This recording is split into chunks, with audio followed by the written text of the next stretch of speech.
got a lot to clear up, so I'm going to be concise with everything I'm about to say. I was saying since July that Project 2025 is a hoax. Project 2025 is not really Donald Trump's plan. Donald Trump has never claimed Project 2025.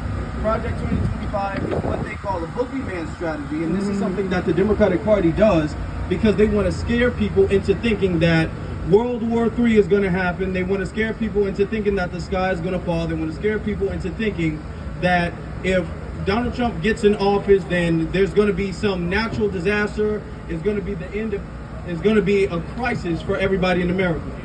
He's distanced himself on multiple occasions from that. Now, I'm going to be talking on the third part, which is going to be the inflation going on in America. A lot of people are saying that the inflation going on in America, that's just a recovery phase because of the fact that we had to deal with COVID.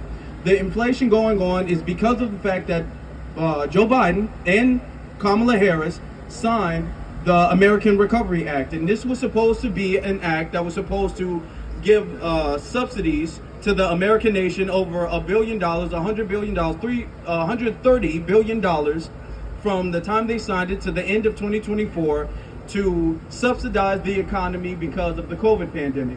Now, we understand that the COVID pandemic is not any one particular person's fault. They like to blame it on one person's fault. They like to say Trump mishandled it, this person mishandled it, this person mishandled it. If we're going to be very honest, the pandemic was a not natural, let's be honest, but the pandemic was a disaster that no one individual can be blamed for.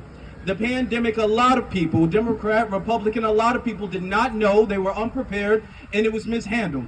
Now, I will say, if you want to talk about the disaster recovery, we're also going to have to talk about the fact that under the instruction of Joe Biden and Kamala Harris, they're the ones who completely froze the economy. When the American citizens wanted to get back to work, they were the ones putting the 6 feet laws and everybody got to wear a mask. They're the ones who mandated the vaccine. They're the ones who made it to where you cannot work, you cannot go to school, you cannot travel, you cannot do this with your business, and there would be fees and all of these things for the vaccine that a lot of people, American people, were not comfortable with at the time. They said, when Joe Biden debated Donald Trump, you can go look this up, when he debated, he said, we're years from a vaccine. And then he allegedly becomes the president and says, here's a vaccine. And a lot of people's like, oh, this is rush, we don't want to take this. And he made people take it anyway. And he threatened people that if you don't take it, that you won't be able to work, you won't be able to go back to work, you won't be able to go to school, you won't be able to travel, you won't be able to do anything. There were punishments for people who did not take it. This is one of the things that destroyed the economy. The fact that once he got in office, he was giving the money away, but he did not allow the American people to go back to work to subsidize the economy. So the economy was frozen for about a year and some change until the pandemic let up. It just disappeared out of nowhere. I asked Fauci about it. He said he lied about everything. He said he lied about everything. And this is the reason why the inflation is like this today. Now, there's a lot of other factors, but these are the main reasons. They like to blame the mishandling of the pandemic, which we stated. The pandemic was mishandled by a numerous amount of people. Nobody prepared for it. Nobody knew what was going to happen.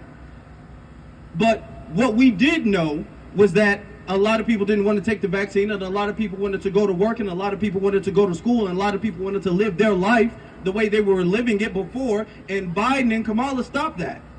And this is why we have this disaster. We're recovering from the disaster not of the pandemic, we're recovering from the disaster of the vaccine.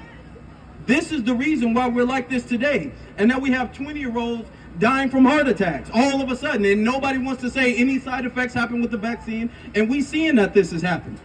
They set it up so you couldn't sue Johnson & Johnson or all of these pharmaceutical companies for any side effects that happen to that. So if we're going to talk about the disaster of the pandemic, we also have to follow up by talking about the disaster of the vaccine. And this is why we're in this situation today. This is the main reason. So when we talk about inflation, let's talk about who was in charge of the main reason why we're in this inflation. Now, of course, there was going to be a hard time coming back from the COVID. It was going to be a hard time. But they took a hard time and they blew it up times 1,000. And now